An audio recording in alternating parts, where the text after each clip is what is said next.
Shalom, salam sejahtera buat kita semua. Perkenalkan, nama saya Henry Panondang Situmorang SAG. Saya mengajar pendidikan agama Katolik dan budi pekerti di sekolah SMP Negeri 1 Pinangsori, Kecamatan Pinangsori, Kabupaten Tapanuli Tengah, Provinsi Sumatera Utara. Saya mahasiswa PPG dalam jabatan guru tertentu, Bat 1 tahun 2025 di LPTK STPK Santo Fransiskus Asisi Semarang dengan nomor induk mahasiswa 25104195. Adapun video pembelajaran ini untuk memenuhi syarat uji kinerja atau UKIN dengan materi gereja sebagai paguyuban orang beriman di kelas 8. Demikianlah perkenalan diri saya. Selamat menonton. Terima kasih. Selamat pagi anak-anak. Pagi, Pak.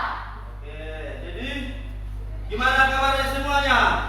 Baik, Pak. Luar biasa. Oke.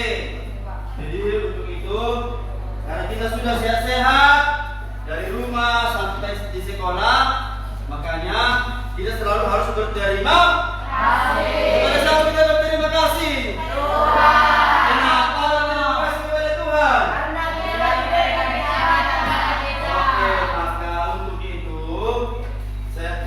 Kegiatan yang akan kita lakukan harus terlebih dahulu kita berdoa, menyerahkan diri kepada Tuhan. Saya memisahkan memimpin doa. Oke, silakan.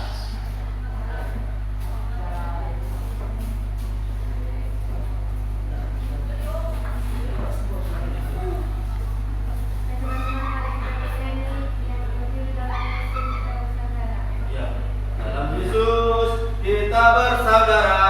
1, 2, 3.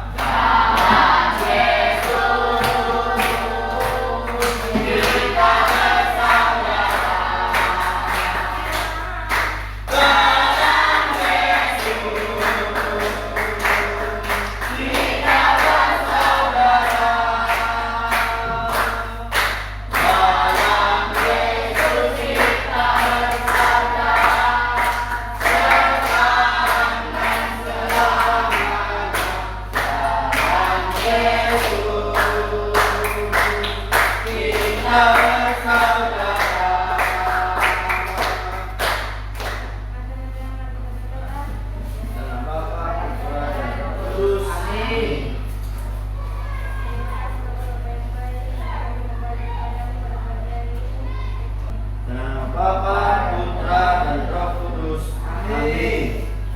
Oke, silakan duduk.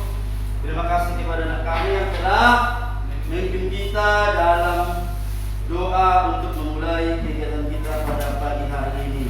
Baik anak kami, sebelum kita melanjutkan materi yang akan kita laksanakan pada pagi hari ini, saya ingin bertanya kepada anak kami sekalian tentang materi yang minggu lalu. Materi minggu lalu mengenai tentang apa? Ya, peran Roh Kudus bagi murid Yesus. Saya bertanya, siapa yang bisa menjawab apa peran Roh Kudus bagi kita sendiri? Apa perannya yang pernah atau apa peran Roh Kudus yang sangat menyentuh dalam kehidupanmu sehari-hari? Siapa yang bisa? Siapa? Oke, berdiri.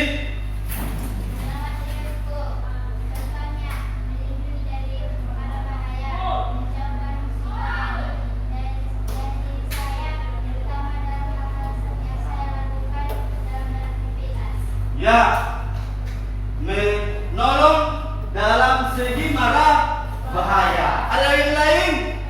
Oke, berdiri.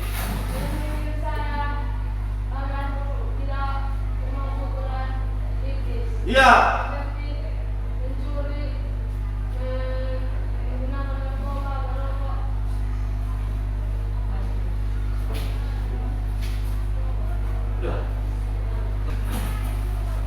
Menjauhkan godaan dari iblis, dan tidak melakukan kejahatan seperti merokok. Sekolah tidak bisa merokok, narkoba,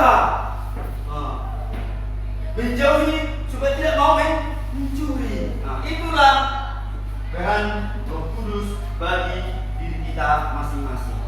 Oke, sekarang kita masuk dengan materi yang baru. Gereja sebagai paguyuban orang beriman. Saya mau bertanya kembali, apa pengertian dari gereja? Saya bisa. Oke, berdiri. Gereja adalah suatu perkumpulan orang beriman yang disebut. Ya, gereja sebagai perkumpulan orang beriman. Yang kedua, apa itu paguyuban? Ya. Paguyuban disebut juga komunion atau perkumpulan yang sifat komunitas dan interaksinya secara dan. Ya, benar sekali. Bagus sekali. Paguyuban adalah suatu sebagai komunion, tapi tidak semua perkumpulan itu atau komunitas itu dianggap sebagai komunion. Contohnya, anggota geng motor itu tidak termasuk perkumpulan atau paguyuban yang dinamakan komunio. Kenapa? Karena di dalam perkumpulan geng motor itu tidak baik. Kenapa tidak baik? Karena di dalamnya ada kegiatan-kegiatan yang tidak baik, dan geng motor itu tidak berlanjut, tidak ada komunikasi terus-menerus, dan tujuannya sebenarnya tidak bagus, tidak baik. Karena apa? Tidak mencerminkan kegiatan-kegiatan gereja. Oke, sudah mengerti? Mengerti semua anak kami? Baiklah, saya akan menjelaskan sebagai tujuan pembelajaran kita pada hari ini adalah menjelaskan pengertian gereja sebagai paguyuban orang beriman. Kedua, menyebutkan ciri-ciri gereja sebagai paguyuban orang beriman. Dan yang ketiga, menunjukkan sikap sebagai anggota gereja dalam kehidupan sehari-hari. Tadi sudah kita jelaskan apa yang menjadi pengertian gereja dan apa yang menjadi pengertian dari paguyuban orang beriman. Yang kedua, menyebutkan ciri-ciri gereja sebagai orang beriman. Apa ciri-cirinya? Adalah ciri-ciri gereja memiliki 4 ciri khas, yaitu 1, kudus, katolik, dan apostolik. Dan yang ketiga adalah menunjukkan sikap sebagai anggota gereja dalam kehidupan sehari-hari. Yang saya tanyakan, sebagai anggota gereja, sebagai kita anggota gereja, apalah kegiatan-kegiatan yang positif, yang baik dalam kehidupan sehari-hari? Sebagai kita anggota gereja, apa kegiatan-kegiatan yang kita ikuti dalam gereja? Contohnya apa? Apa contoh? Ya, sebagai anggota PPA, putra putri Anak, itu termasuk kelompok kegiatan religius yang rohani di dalam gereja kita. Apalagi dia OMK, orang muda Katolik. Kenapa dibuat OMK sebagai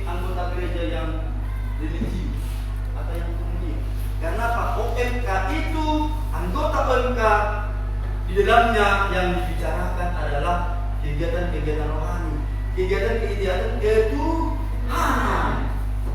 Dan OMK itu di gereja Katolik itu berkelanjutan. Tidak ada istilahnya bulan depan OMK istirahat dulu, stop dulu OMK, atau PBA untuk 6 bulan ini istirahat dulu, putra putri daftar, stop dulu. Tidak boleh. Kenapa? Kita di gereja selalu memakai PPA dalam perayaan Ekaristi. PPA wajib dipakai anggota PPA. Oke, saya tanya, siapa di antara kalian yang anggota PPA?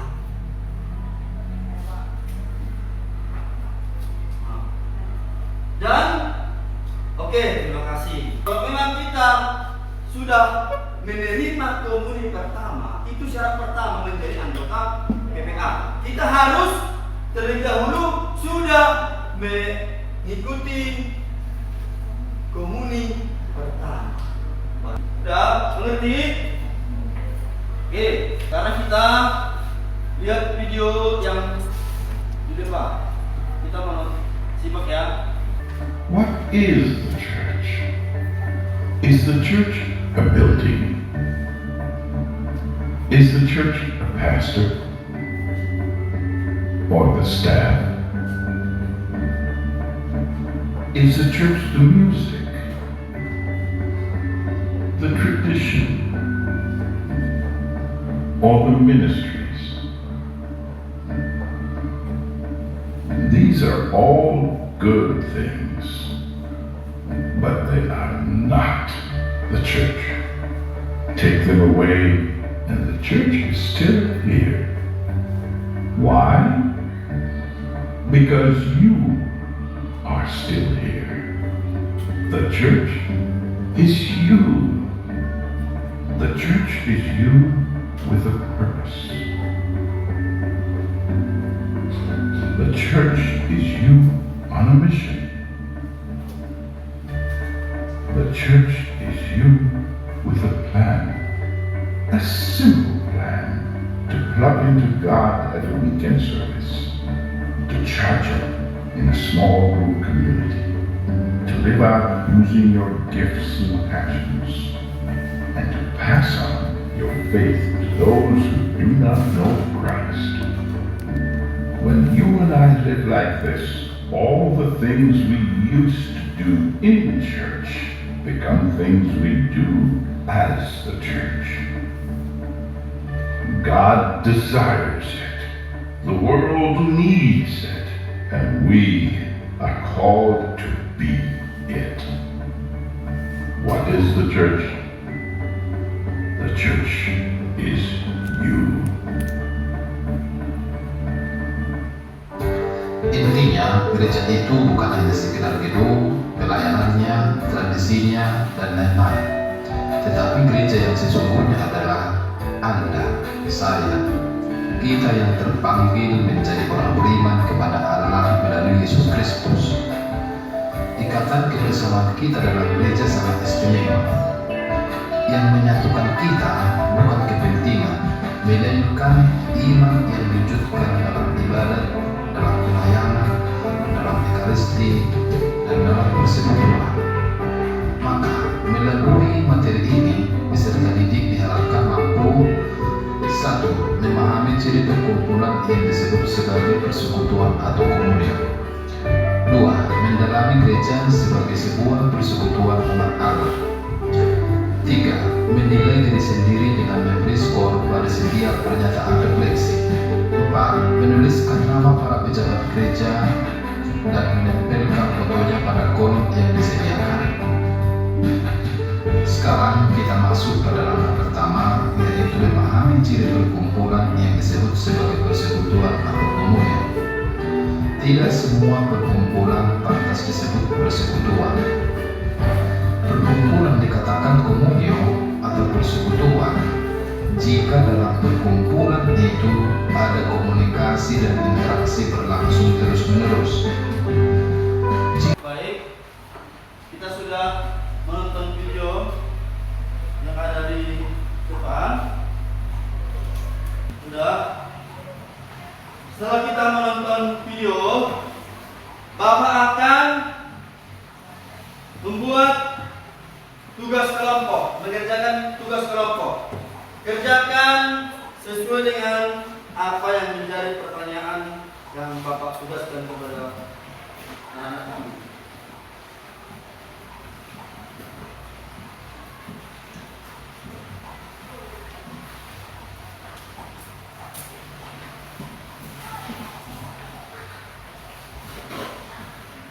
Baik, kerjakanlah sesuai dengan apa yang sudah kita Bapak jelaskan dan apa yang sudah kita tonton di video tadi. Buatlah jawabannya sesuai dengan soal yang Bapak tugaskan kepada anak-anak. Ayo, mulai. Kerja kelompok. Semua bisa melihat buku atau apa pemahaman mengenai soal-soal itu kerjasama. Ayo, semua harus memberi pendapat. Nanti akan kita presentasikan ke depan. Nah, yang nomor 1, nomor 2, nomor 3, tapi tampil ke depan. Ya, tidak harus satu orang membaca. Ya, satu orang mengerjakan. Semua kerjakan. Ini.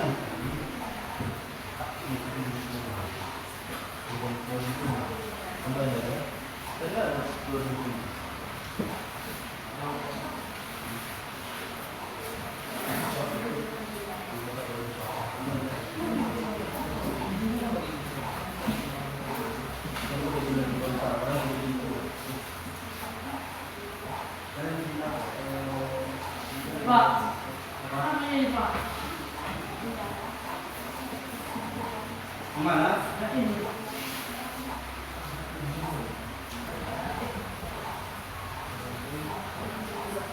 Siap semuanya? Sudah? Ayo. Biar kita tampilkan ke depan kelompok yang sudah siap. Ayo bantu teman-temannya. Jangan kerja sendiri. Dengan kerja kelompok. Berikan pendapatmu. Nanti mana yang paling cocok untuk jawaban soal yang Bapak buat? Sudah dibuat. Nomor 3, sudah siap? Bisa. Oke, baiklah. Yang untuk mempresentasikan ke depan, kita tampilkan kelompok 3. Ayo, kelompok 3 boleh maju ke depan menjelaskan apa yang menjadi jawaban yang sudah Bapak tugaskan kepada kita. Ayo, ke depan semua kelompok 3. Mari. Dari 1 dulu deh, 2 saja. Ayo. Ayo, ya. Oke. Lihat kawannya. Cara menjadi benar caranya.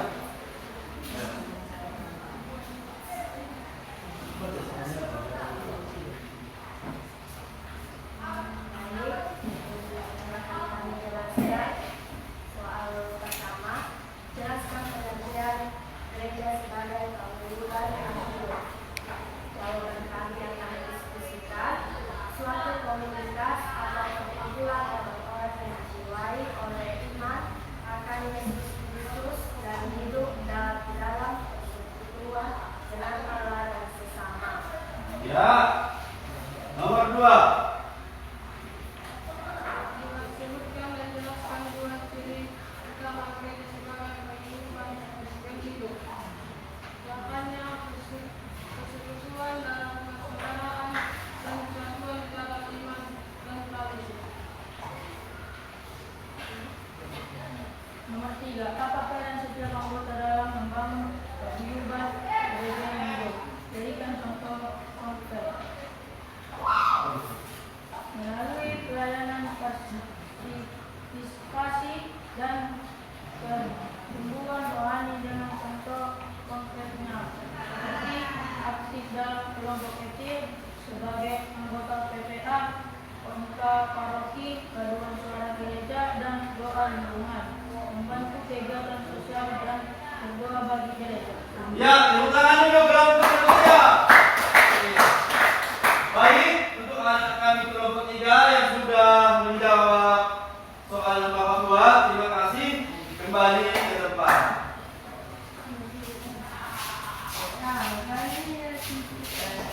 Ada tanggapan dari pelaku yang lain? Dari jawaban mereka? Paham atau bagaimana? Bagus atau tidak? Oke, nanti jawabannya sudah bagus untuk soal yang buat pada hari ini.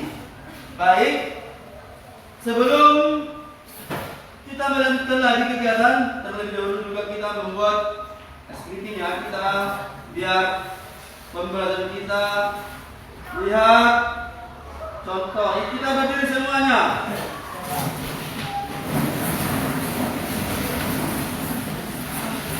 Kita berdiri semuanya. Ikuti kegiatan gerak. Ayo ikuti.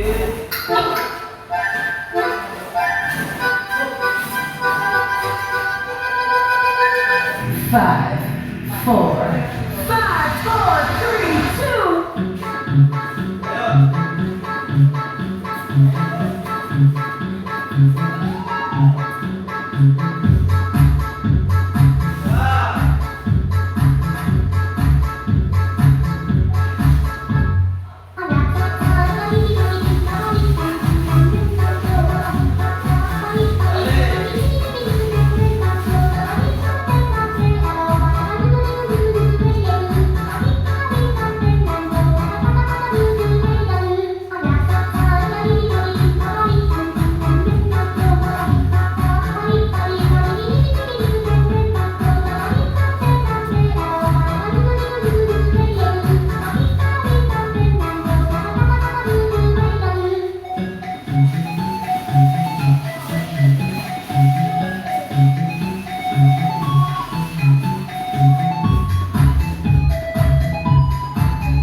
Ayo.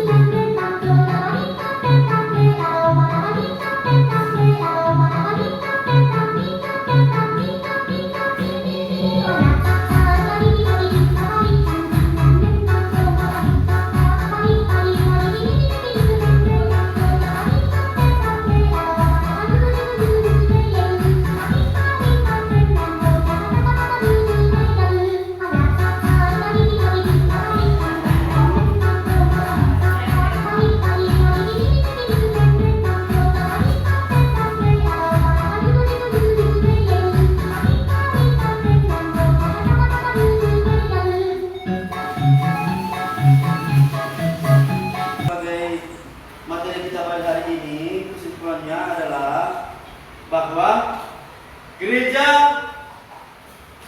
ada dua pengertian. Ada diri kita sebagai gereja dan bangunan seperti gedung gereja kita. Itulah dua yang menjadi pengertian gereja itu apa. Sebagai diri kita juga termasuk ke gereja dan gedung itu juga gereja. Makanya untuk itu tadi gereja sebagai paguyuban orang beriman. Paguyuban artinya suatu kelompok atau komunitas yang bersifat komunio. Kenapa komunio? Karena kegiatannya itu dilakukan secara terus-menerus, berkelanjutan tanpa putus. Dan di dalam kelompok paguyuban itu, komunio itu, terjadi suatu kegiatan-kegiatan yang rohaniwan. Contohnya apa? Ada juga amal sosial, bersosial. Nah, itu termasuk juga di dalam kegiatan kelompok gereja atau paguyuban. Jadi untuk itu marilah kita selalu aktif dalam kegiatan gereja, dalam kegiatan paguyuban atau komunio yang ada di paroki kita. Contohnya aktif mengikuti doa lingkungan. Ya, aktif mengikuti doa lingkungan. Contohnya hidupkan 1 Petrus, hari apa doa lingkungan? Itu kan? Ikuti dan ikuti, aktif mengikuti kegiatan PPA, OMK. Itu termasuk kelompok-kelompok kategorial yang ada di gereja atau kelompok paguyuban yang ada di gereja kita. Jadi untuk saat ini marilah kita saling tadi kan ada sosial, kita saling menolong, saling membantu. Itu juga termasuk kegiatan-kegiatan yang baik. Menolong, contohnya apa? Menolong, membantu. Apa contoh kalau kita menolong, membantu? Menolong orang yang lagi kesusahan dan paling membutuhkan. Contohnya tidak usah jauh-jauh. Kalau kita di dalam kelas, dalam proses belajar mengajar, ada teman kita yang tidak memiliki pulpen, bisa dipinjamkan.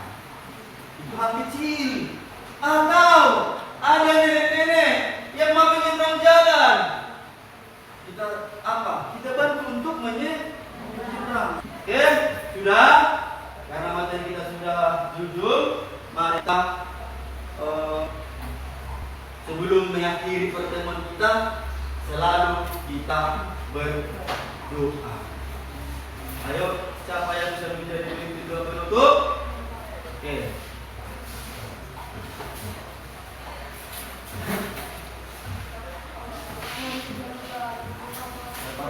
Kudus, amin. Dalam nama Bapa dan Putra dan Roh Kudus, amin. Baik anak kami, sebagai tugas mandiri, tugas di rumah, Bapak akan bagikan. Nanti minggu depan dikumpul, kerjakan di rumah, ini kumpul minggu depan. Ini tugas mandiri ya, bukan tugas kelompok.